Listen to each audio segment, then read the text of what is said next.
Hello and bonjour mes amis! I'm Peter and here I'm telling you stories about the most interesting European cars of the 80s and 90s. Today we are talking about the best-selling French car of the 80s and 90s and one of the best handling cars in history, the Peugeot 205. But before we start, I'd like to say thank you very much to my subscribers. We finally made it to 1000 subscribers, and this is a very important milestone for the channel. Thank you so much for your loyalty and trust. Now it's just a little step to 1 million subscribers, right? And if you are not subscribed yet, please hit that subscribe button below to support the channel and never miss a new video. Thank you so much. Now let's get back to the car. The Peugeot 205 was produced from 1983 until the end of 1998. The main production was in France, but it also was assembled in Spain, Chile, Morocco and Uruguay. In total, 5,278,300 cars were produced, which makes the 205 the best-selling French car of the 80s and 90s. Renault 5 was sold in a greater number, but the largest part of its sales was in the 70s. In the own model line of Peugeot, the 205 was outsold only by its own direct successor, the Peugeot 206, with over 10 million sales in 2000s. By the end of the 70s, Peugeot had a reputation as the most conservative French manufacturer, with relatively large and reliable executive cars, like the Peugeot 305, 504 and 604. It did have a super mini car, the Peugeot 104, that was produced since 1972, and its sales were good but not brilliant, about 100,000 cars every year. During the period from 1974 to 1976, Peugeot acquired Citroën, which had significant cash flow difficulties. In 1978, Peugeot also bought the European business of Chrysler Talbot for just $1, but this deal came with a huge liability to pay off the debts of the company. Those purchases put an evil spell on the financial books of Peugeot and required a lot of financing and spending. In addition, the oil crisis of the 1979 and 1980, due to the revolution in Iran and the war between Iran and Iraq, led to doubling gasoline prices and a decrease in customers' interest in large executive cars, which was the most profit-making part of the portfolio of Peugeot. As a result, Peugeot, which seemed to be the most financially stable French automaker in the first half of the 70s, unexpectedly found itself on the verge of bankruptcy. They needed a car that would be sold in huge numbers to bring a waterfall of cash into their drying out pockets and would save Peugeot as a company. And here they were very lucky, because they already had such a car in the development. In 1977, one of the designers of Peugeot, Gérard Godefroy, studied a prototype of a small car under the index M24, which could be a replacement for the Peugeot 104 and a worthy competitor to the Renault 5. The chief of the external styling department, Gérard Velter, who worked on basically all Peugeot cars in the 70s, 80s and 90s, initially disapproved of the design, but later he was convinced and green-lighted it into the further development of the production car. The story had a little controversial color, because some sources imply that Velter allegedly stole the design and credits from Godefroy, while other sources tell that it was in more amicable way. Anyway, a full-scale development started, and the first prototype of the car was built in 1981. By the way, it was the first Peugeot developed with the involvement of a computer CAD system, which was a big deal at that time. After testing, the production car was introduced to the public on February 24, 1983, and it was an instant hit. The demand was huge, and Peugeot even had to involve additional production lines in France and Spain to satisfy it. As a result, just 2 years later, the number of produced cars exceeded 1 million, and the 205 stayed in production for almost 16 years, until the end of 1998, with small facelifts in 1987 and 1991. Outside, it was a small and very nice-looking hatchback, with a steep, almost wagon-like angle of the rear hatch. The lines of the body were sharp in general, in line with the car fashion of the 80s, but softer than the Volkswagen Golf or other cars made with the influence of Giorgetto Giugiaro designs. That softer appearance made the 205 look relatively modern even in the middle of the 90s, unlike many other cars of the 80s. From the start, the Peugeot 205 was sold as a 5-door hatchback only. The 3-door version appeared in 1984 and instantly became very popular. It's interesting that unlike the Renault 5, the 3-door and 5-door versions of the 205 had the same length and wheelbase. That made the 3-door cars rather spacious and at the same time helped Peugeot to save money on tooling and production. This idea became a common one for Peugeot cars for some time and was later used, for example, in the 3-door and 5-door versions of the Peugeot 106 or Citroën Saxo, which I have another video about. The car itself was rather small, but spacious enough, with a length of 3.7 meters or 146 inches, a width of 1.6 meters or 62 inches, and a height of 1.4 meters or 54 inches. To give you an idea, the modern Mitsubishi Mirage, the smallest car on sale now in the United States, is slightly larger than the Peugeot 205. And the 205 was a very light car, with a weight of only about 800 kilos or 1800 pounds, and even less in some trim levels, down to just 740 kilos or 1600 pounds. This meant that even with weak engines, the 205 was a decent car to drive, and the more powerful versions were really hot hatchbacks. But we'll get back to this later. The body of the car was partially zinc galvanized in the areas that commonly were most prone to rust, such as the underside. This partial galvanization helped improve the car's durability and rust resistance, but decreased production cost compared to full-body galvanizing. Despite not having full galvanization, the Peugeot 205 earned a reputation for being relatively durable for its time. The high-performance GTI models had lightweight plastic rear hatch and sometimes plastic front fenders to reduce the weight. And the car had decent aerodynamics, with a drag coefficient of 0.34, which is not that far from 0.32, which is an average number for modern European hatchbacks today. In 1985, a convertible version of the 205 appeared on the market under the trim index CTI. It was designed and partially built by Italian design studio Pininfarina, which led to the misconception that the whole 205 was designed by Pininfarina as well. The convertible was essentially the same car as a hatchback, without the roof but with an added roll bar for the rigidity of the body and safety. The CTI was equipped very well and had the same performance engines as the 205 GTI models. In total, about 72,000 convertibles were produced, which makes them relatively rare amongst many millions of the 205s. It's interesting that cargo versions of the 205, built in several variants by aftermarket coach builders but sold through Peugeot dealerships, were built in much greater numbers than the convertibles. About 348,000 of them were sold. Despite the limited size and cargo space, they were very popular due to their price and maneuverability on narrow streets of old European towns. By the way, the price of the 205 was relatively affordable, which added to their popularity. The starting price in 1983 was around 50,000 French francs, which is equal to about 19,000 US dollars today. The high-performance version GTI cost 70,000 francs in 1984, which is about $25,000 today. Quite affordable, I think. Inside, the Peugeot 205 was simple, but nice and in general comfortable. Peugeot used inexpensive but long-lasting materials. So the cheap plastic of the dashboard wasn't ugly at all, and the round buttons of the center console were even sourced by Lotus and used in Lotus cars. The fabric of the seats was nice looking and enduring, and higher trim levels could even have partly leather seats. The dashboard was modular, so it was easy to change it between different trim levels as well as update it. Cheaper trim levels didn't even have a tachometer in the instrument clusters, but higher models were relatively well equipped for this class, with air conditioning, power steering, and even power windows. And by the way, the 205 had a really huge list of trim levels and special editions for such an inexpensive car. Only mentioning all of them would take like 5 minutes of screen time or more. Just for example, in 1994 they made a special version called Forever, specially intended for newlyweds and sold only in Belgium. In general, the 205 was more spacious and comfortable inside than you could expect from such a small car, due to the very smart arrangement of the internal space and thin seats and doors. But it still was a small car, so you couldn't expect it to be comfortable for 4 large adults during long travels.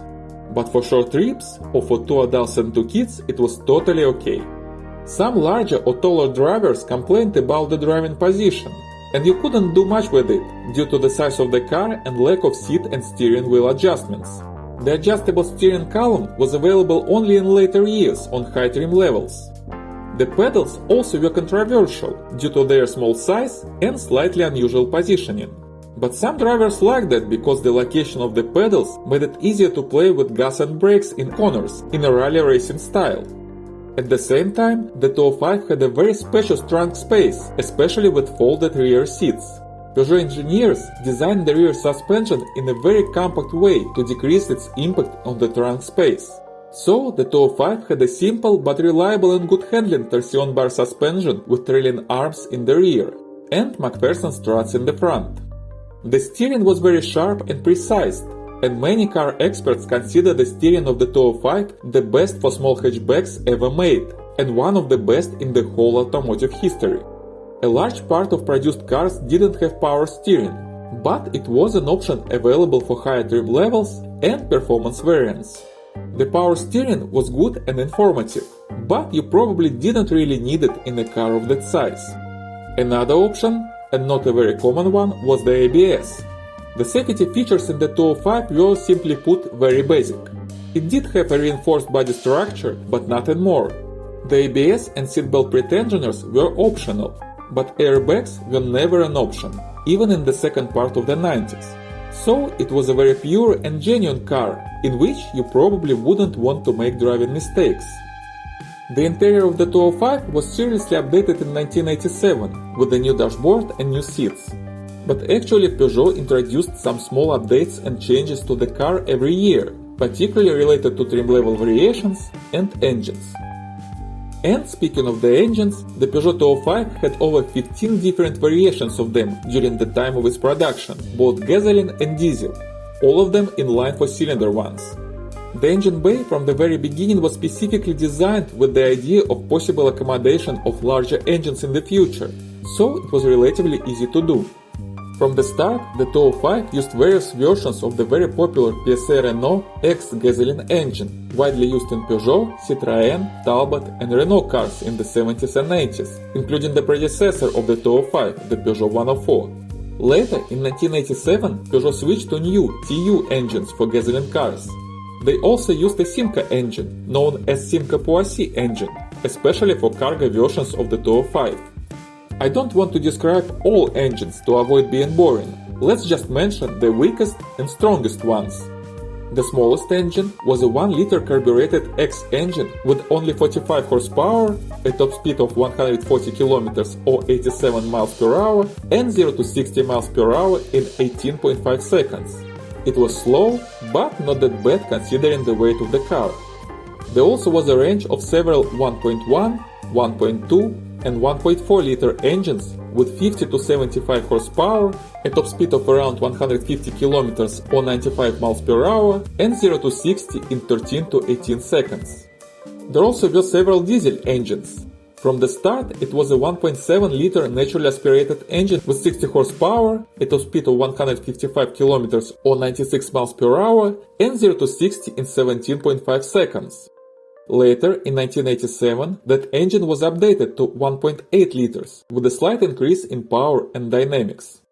In 1988, a 1.8-liter turbo diesel engine appeared, with 78 horses, a top speed of 176 km or 109 miles per hour, and 0 to 60 in 12.9 seconds. Not bad at all.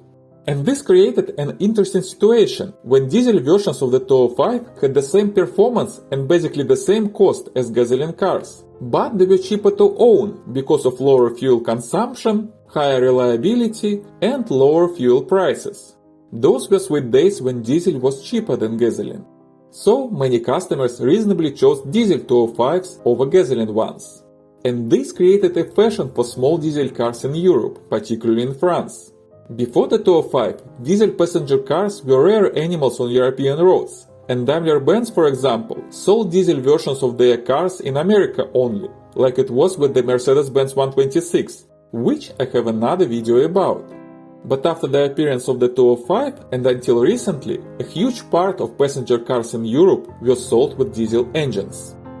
But Peugeot thought not only about the affordability of the 205. From the very beginning, they were going to play on a very attractive, a rising field of hot hatches, occupied at that moment by the Volkswagen Golf GTI, Renault 5 Alpine, and the Volkswagen Scirocco GTI, which I also have a video about. In 1984, the first performance version 205 GTI entered the market with a 1.6-liter fuel-injected engine, producing 115 horsepower, a top speed of 190 km or 118 miles per hour, and 0 to 60 miles per hour in 8.7 seconds. It also had special interior and exterior trims, different seats, red carpets on the floor, and a different steering wheel. In 1986, another version of the 205 GTI appeared with a 1.9-liter fuel-injected engine, which had 130 horny ponies, allowing the car to reach a top speed of 206 km or 128 miles per hour, with 0 to 60 in 7.8 seconds. Peugeot sold 1.6 and 1.9 GTIs in parallel together until 1992, and disputes about which version was better started at that time and are still going on. The 1.6 GTI was more heavy and maybe a little funnier to drive, but the 1.9 version was more torquey, which made it more interesting to drive in cities. Well, at the end of the day, both of them were great hot hatches. And now, to conclude with engines, I need to mention a special version of the 205, built for participation in the famous and notorious Group B of the World Rally Championship, the Peugeot 205 Turbo 16, or T16. It was built in 1983 under the supervision of Jean Todt, who was the director of Peugeot Talbot Sport Team at that time, and later in the 90s became the general manager of Scuderia Ferrari Formula 1 team, and together with Michael Schumacher brought it to the top of many championships. The 205 T16 had a visual resemblance to the regular 205, but actually it was a completely different car. While regular 205s were always front-engine, front-wheel drive cars, the T16 was a mid-engine, all-wheel drive racing prototype. To build its engine, Peugeot used the mold of a very reliable diesel engine of the 205, but the racing engine was made of aluminum instead of cast iron. The engine head with 16 valves and double camshafts was developed specially for the T16, and the body was made of composite materials on a steel tube skeleton. The rally prototype had about 400 horsepower and won 16 races in the Group B together with Constructors and Drivers Championships in 1985 and 1986, and became a rally legend in a row with the Audi Quattro and the Lancia Delta, which, yes, I have another video about. For homologation purposes, Peugeot made 200 street versions of the rally car. Their power output was decreased to 200 horses, but still that was a lot for such a small and light car. The top speed of the car was 209 km or 130 miles per hour, with 0 to 60 miles per hour in 5.9 seconds. Those cars are very rare now as collectible items. And in addition to the Group B, specially prepared versions of a regular 205 GTI participated in many rally and road racing events, including Paris-Dakar competitions. The 205, with its low price, high durability, and perfect handling, was a car of choice for many young European racers of the 80s and 90s. From 1988 to 1992, Peugeot even sold a special version of the 205 named Rally, with a 1.3-liter twin-carb engine, producing an impressive for such size 103 horsepower, a top speed of 190 km or 118 miles per hour, and 0 to 60 in 9.3 seconds. Those cars were intended for use in racing and were stripped of all unnecessary stuff like soundproofing or comfort-related electrics, and were very light and quite popular. Peugeot was going to make 5,000 of them, but sold over 30,000 rallies. The standard transmission for the 205 was a 4-speed or a 5-speed manual gearbox for different trim levels, and over 85% of the cars were sold with manual transmission. Peugeot actually used several different gearboxes at different times. For example, in 1988, the position of the rear gear for the 5-speed gearbox was moved from bottom right to top left. The manual gearboxes offered for the 205 were really good. The travel of the gear lever was a little long and light, but the gears switched very sharply and accurately. Those were some of the most satisfying manual transmissions ever. The 1.6 engine from 1984 and 1.9 engine from 1986 could also be combined with a 3-speed automatic transmission, with an optional 4-speed automatic gearbox for later cars. The main ideas of handling the 205 were lightness and simplicity. With its small weight, the car easily kept up with the traffic even with the weakest engines. And it felt very well on country roads too. It was genuine and honest. No driving assistance or complicated electronics. Only you, the engine, the wheels, and the road. Just a small step up from a go-kart in terms of driving. And we all know what fun it may be to drive a go-kart. And the 205 was a very funny and playful little car, but it also was versatile. It wasn't just a weekend toy. No, you could drive it every day for all your needs. For work, for shopping, for fun, and for traveling, alone or with the whole of your family. And millions of Europeans actually did exactly that in the 80s, 90s and 2000s. It was a car for every day, but it also was a car for yourself, if you wanted to get some pure driving emotions. It had great visibility due to its large windows around. It was very maneuverable, that was very important for tiny streets of small old European towns or for parking in cities.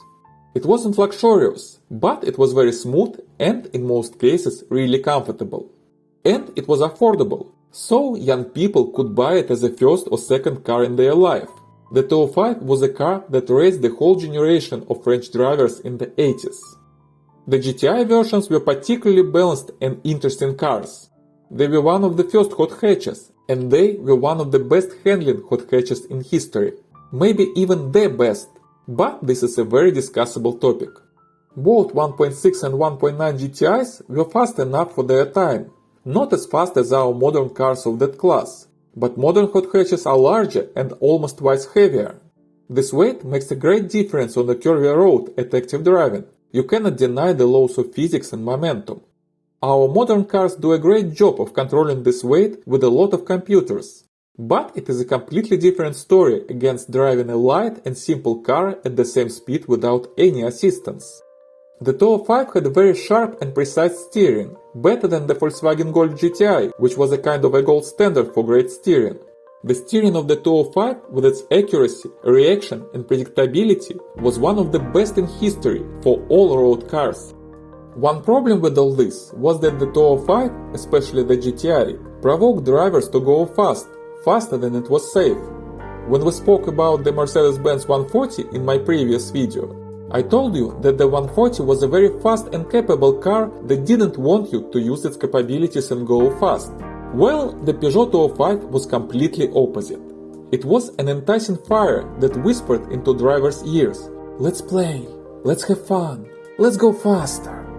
And as soon as you succumb to that temptation, you realize the other part of the simplicity and genuineness of that car. You were on your own with all driving mistakes you could make. With all its great handling, the 205 had a tendency to oversteer in sharp corners at high speeds. It wasn't a toy anymore when you drove it on the edge of its capabilities. It required respect from the driver and good driving skills. This could be a real pleasure for experienced and disciplined drivers, but it also could be a very dangerous trap for those who exceeded their own abilities and skills in the acceleration of the moment. But if you resisted the enticement of overspeeding, you were good, because the 205 was very predictable and safe to drive at normal speeds in usual road conditions. Another important thing, the Peugeot 205 was a very well built, dependable and reliable car. French cars for some reason don't have a reputation for bespoke quality. But that wasn't the case for Peugeot, who had a long experience in building reliable executive cars.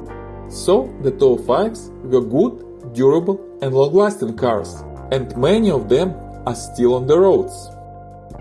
The Peugeot 205 could win the title of the European Cars of the Year, but it came second in 1983 after the Fiat Uno. But the 205 was rightfully declared a car of the decade by Car magazine in 1990. It was a part of millions of families and a large part of European automotive culture in the 80s and 90s. It was a car that saved Peugeot and probably Citroën as a part of Peugeot too. It was a car that changed the conservative image of Peugeot and brought it to the top of rally championships. If not the 205, we wouldn't have Stellantis today. Whether it's good or bad, the world would be different without this car. The 205 was one of the cars which made diesel engines popular in Europe. It created a landmark in quality of handling for many dozens of hot hatches for the following decades. And in general, it made driving small cars fashionable and created in Europe a habit to drive small cars, which we can see today everywhere there.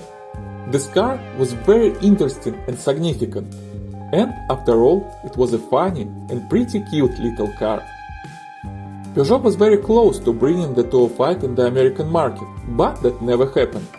But all those cars are older than 25 years now, so you can legally import them to the US from Europe if you want. In Europe, asking prices for running cars start from 700 euros now and go up to 7,000 for non-GTI models. GTIs, CTI convertibles, rallies and special editions may be anywhere from 5 to 35,000 euros, depending on the mileage and condition. That's a little overpriced to my taste, but a deep search and good negotiations may help you find a good car for a reasonable price. The range of survived cars is still very wide, so there is a place for choice. Well, thank you very much for watching. If you own or drove a Peugeot 205, please tell me about your experience. How fun to drive it was, and do you have some family memories related to it? Thank you so much for your stories. And if you like this video, please give me a thumbs up and subscribe to the channel. New interesting stories are coming soon. And if you want to support this channel even more and help me make new videos, just don't skip YouTube commercials on my video. Or you can buy me a coffee by the link in the description below. Merci beaucoup mes amis, and see you next time.